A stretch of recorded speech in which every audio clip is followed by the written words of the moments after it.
sama ini nih. Nggak bisa segampang. Gak bisa segampang itu juga. Setidaknya Kalina juga akan aku buat gak nyaman biar kamu tahu gimana rasanya.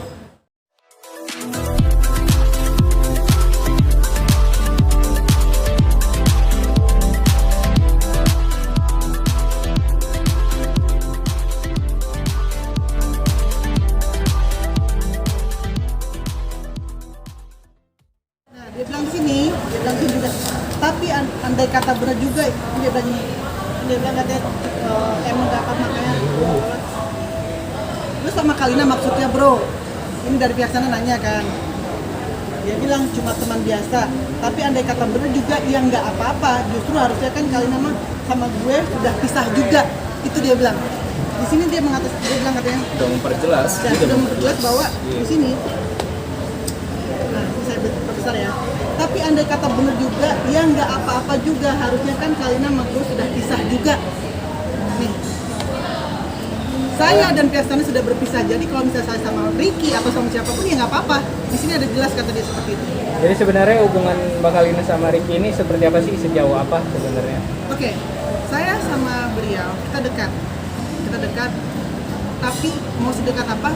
Udah itu menjadi milik privasi kita berdua. Mau kita pacaran kah, mau kita cuma berteman atau kita mau apapun, yang penting semuanya itu kita lakukan setelah saya dan Vicky bercerai. Jadi nggak ada lagi sampai sekarang sampai keluar yang namanya video call itu. Sekarang ada yang mengatakan apa? Yang keluar statement bahwa ada video asusila segala macam. Itu semua kan dilontarkan dari saudari Melisa kan. Dan dia pun dapat bukti itu cuma secara verbal doang dari saksi yang bernama Joko. Ya, mungkin Joko bisa kasih keterangan. Ada Joko, saudara Joko ada. Jadi saudara Melisa memberikan keterangan bahwa saudara Ricky dan Kalina ini melakukan video call seks.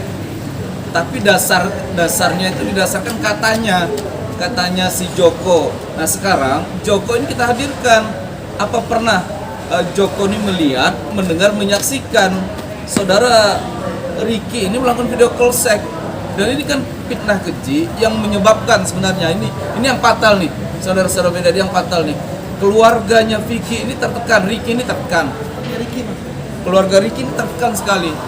Bahkan tersudutkan dengan fitnah yang kejam ini. Makanya hari ini kita lakukan klarifikasi. Bahkan saya juga wanti-wanti saudara Melisa, kita akan lakukan tuntutan juga ke dia.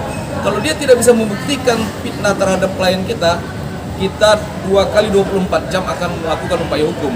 Kita akan melakukan laporan terhadap Melisa juga. Saya minta saudara Joko jelaskan secara gamblang saja apa yang dilihat, didengar terhadap peristiwa yang dituduhkan terhadap klien saya Ricky dan Kalina. Silakan saudara Joko.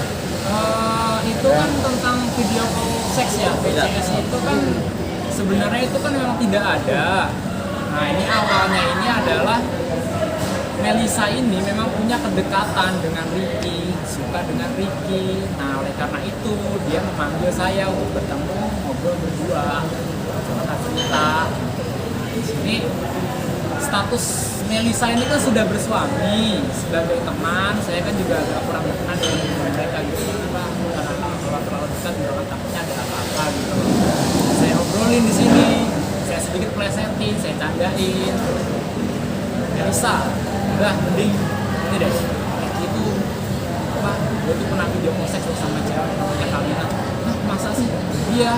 Nah udah mending kamu jauh-jauh aja deh sama dia, gak usah dekat dia lagi gitu.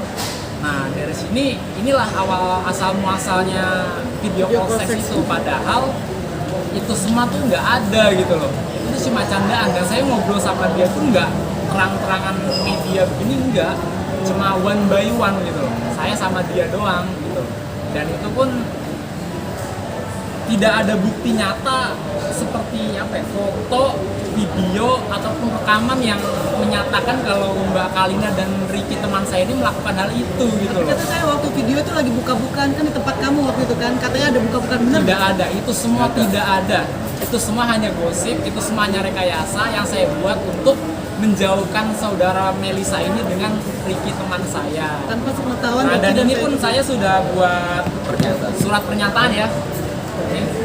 Ini saya sudah klarifikasi hari Jumat tanggal 18 Februari kepada keluarga Ricky, sama keluarga saya juga, ada RT RW, saksi, sama pihak kepolisian yang saya panggil untuk melerai ya. Nah di sini tuh tertulis ini memang saya sudah melakukan ini gitu, sudah melakukan klarifikasi ini, dan saya juga sudah tegaskan kepada Melisa sebelum dia mengajukan kasus ini ya, itu memang tidak ada gitu, itu mitos. Jadi gini, rekayasa gitu. Joko, saya mau mempertegas bahwa apa yang dituduhkan Melisa ya kepada Ricky dan Kalina ini itu berdasarkan ucapan kamu, sehingga awalnya ucapan itu motivasi, sebenarnya motifnya adalah ingin menyelamatkan rumah tangga. Lu jangan dong dekatin si Ricky, lu punya suami. Nah ini motifnya bagus sebenarnya. Jadi bukan motifnya bahwa memang benar ada perselingkuhan antara Ricky dan Kalina kemudian melakukan seks video call. Tidak. Si Joko ini niatnya baik agar Melisa ini lu punya suami, lu jauh-jauh tuh dengan Ricky, jangan dekat-dekat, itu sebenarnya motifnya. Jadi tidak ada hubungan antara Melisa dengan kasusnya Kalina dan Ricky. Kira-kira seperti itu. Ya. Joko, ya. Kalina soal tuduhan yang lain katanya nggak karantina, itu seperti apa tuh? Cuma 2 hari. Katanya 2 hari doang karantina kan? Boleh saya telepon hotelnya? Ya, Hotelnya nih ya. boleh.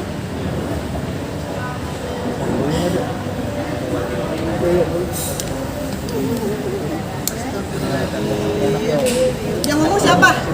Siapa Cewek ya? kemarin Siapa? yang cewek. Melisa juga, Melisa. Melisa kayaknya. Melisa juga yang bilang. Kata Melisa dapat ceritanya dari Bang Riki. Gitu dia bilang. Nah ini kan pertanyaannya, apakah saudara Kalina ini tidak melakukan karantina toh? Karantina cuma 2 hari. Karantina cuma 2 hari, dasarnya itu atas cerita dari Ricky. Iya toh? Katanya kan? Katanya. Tidak apa-apa, nanti kita akan buktikan apa yang dilakukan saudara Kalina dengan bukti-bukti termasuk hotel. Sedangkan Ricky ngantri saya makanan di hari keempat. Mungkin dari Mbak Kalina dulu sambil nunggu. Selamat sore Mbak. Mbak, saya minta tolong ya Mbak. Ini bookingan hotel untuk Eri Oktarani dan Aming, waktu yang untuk karantina masuknya kalau nggak salah tanggal 3 Februari ya. Pengen tahu berapa hari waktu saya karantina Mbak? Kan saya waktu itu melakukan karantina ya, nginep di hotel sini. Nah itu dari tanggal 3 sampai tanggal berapa Mbak? Saya boleh tahu Mbak? Coba dicari tahu ya Mbak ya. Saya mau ngecek tanggal, berapa hari karantinanya Aming dan Eri Oktarani. Iya, hotel ya, dari pihak hotel ya. Dari pihak hotel. Nah ini saya nyari di sini, nomor teleponnya hotel ini.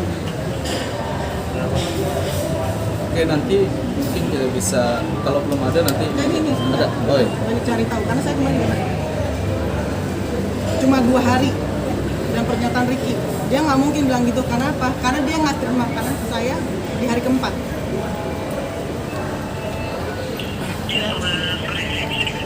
Selamat sore Mas. Mas, saya minta tolong coba cari tahu untuk atas nama Eri Oktarani dan Aming Sugandi, waktu karantina di Neo Plus Kebayoran itu berapa hari ya Mas ya? Ya, tolong ya Mas, ini urgent soalnya. Enggak, kalau bisa sekarang kemarin saya bisa langsung Mbak.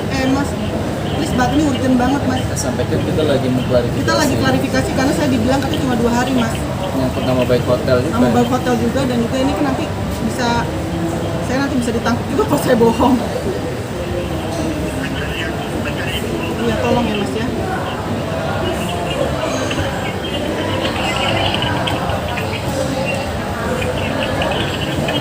Atas sambil nunggu bisa ditanya ke Ricky. Abis iya benar. Iya. Oke, berarti berapa hari Mas? Oke Mas. Dengan Mas siapa nih? Oke, terima kasih Mas. 5 hari ya? Sudah jelas ya, 5 hari 4 malam. Ini keterangan dari hotel. Dari hotel saya langsung ngomong ke hotelnya ya.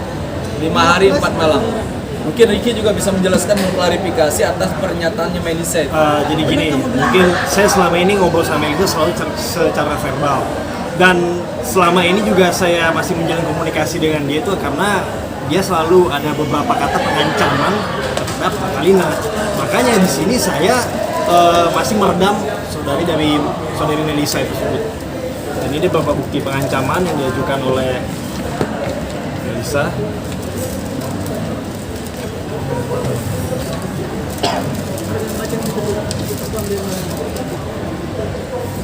Jadi udah jelas ya masalah karantina, karena ini lumayan fatal. Karina ini public figure. Kalau misalnya enggak kan ini kan berurusan dengan petugas toh. Nah makanya udah diklarifikasi tadi. Nah menyangkut hal itu sebenarnya diklarifikasi oleh Ricky. Silakan Ricky. Ya ini beberapa pengancaman dari Melisa ya.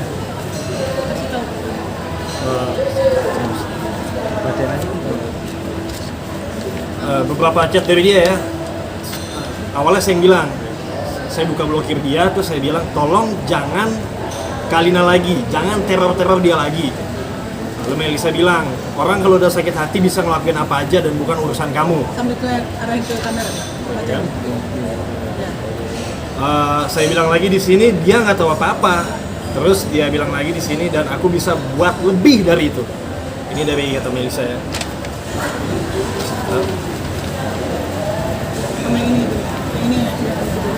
Sama ini nih. Nggak bisa segampang. Gak bisa segampang itu juga. Setidaknya Kalina juga akan aku buat gak nyaman biar kamu tahu gimana rasanya. Kayak gitu. Di sini saya balas aku sama Kalina itu saat kamu bisa mau di Bali itu.